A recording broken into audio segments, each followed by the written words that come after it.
रोशनी, अब तेरी शादी की उम्र हो चुकी है। सब तेरे लिए लड़का देख रहे हैं और तू है कि 8-9 बजे बिस्तर से उठ रही है। मम्मी, क्या आप भी सुबह सुबह ज्ञान दे रही हो? सोने तो दो कम से कम। क्या करें, अब तेरी हरकतें ही ऐसी हैं। चल अब बिस्तर छोड़ और मेरे साथ खाना बनाना सीख। ना, मैं नहीं बना रही खाना वाना। आप प्लीज जाइए ना यहाँ से। रोशनी की बातों से निराश होकर निशा वहाँ से चली जाती है। निशा, तुम रोशनी को घर का कामकाज क्यों नहीं सिखाती? अगर यही हाल रहा फिर तो 2 दिन में उसके ससुराल वाले उसे यहाँ छोड़कर चल देंगे। मैं तो बहुत कोशिश करती हूँ उसे घर की जिम्मेदारियां सिखाने की, लेकिन वो मेरी सुने तब ना। आप तो जानते ही हैं ना कि वो कितनी जिद्दी है। हमें निशा के लिए एक ऐसा लड़का ढूंढना होगा जिसका भरा पूरा परिवार हो। सास ससुर से लेकर जेठ जिठानी देवर ननद सब हो। यहाँ ना सही, लेकिन शादी के बाद उसे वहाँ अपनी जिम्मेदारियों का एहसास जरूर होगा। कुछ दिनों के बाद रोशनी का परिवार उसके लिए लड़का देखना शुरू कर देता है और एक दिन चिराग नाम का लड़का रोशनी को देखने अपने परिवार के साथ उसके घर पहुंच जाता है।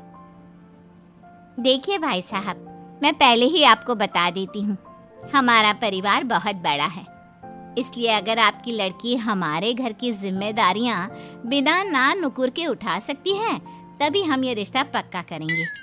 अरे ये भी कोई बोलने वाली बात है बहन जी। हमारी रोशनी आपके पूरे परिवार को बैठे बैठे खिला सकती है। इतनी जिम्मेदार है मेरी बेटी। अगर ऐसी बात है फिर तो हमें इस रिश्ते से कोई आपत्ति नहीं है। तो फिर चट मंगनी पट ब्याह के बारे में क्या ख्याल है? हाँ बिल्कुल, शादी में देर किस बात की। 3 हफ्ते बाद ही शादी का शुभ योग है। अगर आपको कोई दिक्कत ना हो तो हम इनकी शादी भी 3 हफ्ते बाद ही करा देते हैं।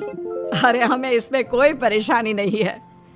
इस तरह दोनों परिवारों में शादी की तैयारियां शुरू हो जाती है और कुछ ही दिनों बाद रोशनी की शादी चिराग से करा दी जाती है। शादी के बाद, बहू इनसे मिलो, ये है तुम्हारी दादी सास, ये बड़ी सास और बड़े ससुर, ये तुम्हारे जेठ, ये जेठानी, ये दोनों तुम्हारे देवर और ये इस परिवार की सबसे छोटी बेटी सिमरन, यानी कि तुम्हारी ननद है। परिवार में इतने सारे लोगों को देखकर रोशनी का सर चकरा जाता है। वो अपना सर पकड़ लेती है और मन ही मन सोचने लगती है, हे भगवान, ये किस जन्म का बदला लिया है आपने मुझसे? मैंने क्या बिगाड़ा था आपका जो आपने मुझे ऐसा परिवार दिया? बेटा, किस सोच में पड़ गई तुम? और कितने लोग हैं आपके परिवार में? बस हम इतने ही लोग हैं बेटा, ज्यादा लंबा परिवार नहीं है हमारा। अब इससे लंबा और कितना बड़ा परिवार होगा आपका? ये ससुराल कम चिड़ियाघर ज्यादा लग रहा है। कुछ कहा क्या तुमने बेटा? नहीं मम्मी जी, वो मैं बहुत थक गई हूँ, तो क्या अब मैं सोने जा सकती हूँ? हाँ क्यों नहीं बहू। चिराग, बहू को अंदर कमरे में लेकर जा। जी माँ। चिराग रोशनी को अंदर कमरे में लेकर जाता है। चिराग, मुझे यहाँ नहीं रहना, मुझे अलग रहना है। ये तुम क्या बोल रही हो रोशनी? अभी तो आई हो तुम और अभी अलग होने की बात कर रही हो। परिवार वालों को पता चलेगा तो कितने दुखी होंगे वो लोग। मुझे नहीं मतलब किसी से, और इसे तुम परिवार कहते हो? ये परिवार कम कोई गली मोहल्ला ज्यादा लग रहा है। रोशनी, अभी तुम नई हो इस परिवार में, इसलिए शायद तुम्हें ऐसा लग रहा है। कुछ दिन में आदत हो जाएगी तुम्हें। चिराग की बात सुनकर रोशनी अपना सर पकड़ लेती है। आपको समझाना तो दीवार में सर पटकना है। मैं सो रही हूँ, लाइट ऑफ मत करना, मुझे अंधेरे में नींद नहीं आती। इतना बोलकर रोशनी बिस्तर पर लेट जाती है। रोशनी को देखकर चिराग का मुंह खुला का खुला रह जाता है। वो भी पैर पटकते हुए बिस्तर के दूसरे कोने में अपना मुंह मोड़कर सो जाता है। अगले दिन,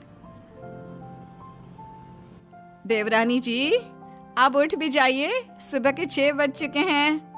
सोने दो ना मम्मी, क्यों परेशान कर रही हो? देवरानी जी, मैं आपकी मम्मी नहीं जेठानी हूँ। सुबह सुबह क्या मजाक है मम्मी? इतना कहकर रोशनी अपनी आंखें मसलते हुए उठती है और अपनी जेठानी को देखकर चौंक जाती है। दीदी, आप यहाँ? पिछले 1 घंटे से तुम्हें उठा रही हूँ, लेकिन तुम हो कि अब उठ रही हो? लेकिन अभी तो सिर्फ 6 बज रहे हैं, आपने मुझे उठाया क्यों? वो इसलिए क्योंकि आज तुम्हारे इस घर में पहली रसोई है, तो खाना आज तुम्हें ही बनाना होगा ना। क्या? मुझे पूरे मोहल्ले के लिए खाना बनाना पड़ेगा? नहीं रोशनी, तुम्हें पूरे मोहल्ले के लिए नहीं, सिर्फ परिवार के लोगों के लिए ही खाना बनाना है। आपका परिवार किसी मोहल्ले से कम है क्या? कुछ कहा क्या तुमने? हाँ नहीं दीदी, आप चलिए, मैं अभी फ्रेश होकर आती हूँ। आरती वहां से चली जाती है, जिसकी थोड़ी देर बाद रोशनी भी रसोई में जाकर मजबूरी में सबके लिए खाना बनाने लगती है। पूरे 2 घंटे मेहनत करने के बाद उसका खाना बनकर तैयार होता है। वाह बहू, खाना तो बड़ा स्वाद बना है। सच में बहू, तुमने भले ही बहुत देर लगाई खाना बनाने में, लेकिन खाना बहुत स्वादिष्ट बना है। आपके हाथों में तो जादू है देवरानी जी। मैं तो कहती हूँ अब से रोज आप ही खाना बनाया कीजिए, क्यों मम्मी जी? हाँ हाँ बेटा, बिल्कुल ठीक कहा तुमने। रोशनी, आज से रोज तुम ही खाना बनाना। ये सुनकर रोशनी चौंक जाती है। खाना खाने के बाद सभी लोग रोशनी को शगुन का नेक देते हैं और फिर अपने अपने रूम में चले जाते हैं। क्या यार रोशनी, इतना टेस्टी खाना बनाना जरूरी था क्या? अब फंस गई ना तू। ये सब माँ पापा की वजह से हो रहा है, उनके कारण मुझे ये सब झेलना पड़ रहा है। रोशनी गुस्से में अपने रूम में जाती है और अपनी माँ को फोन मिलाती है। मम्मी, मैं आपको कभी माफ नहीं करूंगी। आपने जानबूझकर मुझे इतने बड़े परिवार में भेजा है, जहाँ मुझे सांस लेने की भी फुर्सत नहीं है। हमने ये सब इसलिए किया ताकि तू अपनी जिम्मेदारियां निभाना सीखे। अब मायके की तरह ससुराल में भी अपनी जिम्मेदारियों से मुंह मत मोड़ लेना। मुझे नहीं रहना माँ यहाँ। इस घर में जितने लोग हैं उतने तो हमारे गली मोहल्ले में भी नहीं थे। माँ, मैं आपसे आपकी सारी बातें मानूंगी, पर प्लीज मुझे यहाँ से ले जाइए। बिल्कुल नहीं, अब से वही तेरा सब कुछ है। वहां से भागने के बजाय अपनी जिम्मेदारियां पूरी करना सीख, इससे हमें भी थोड़ी खुशी मिल जाएगी।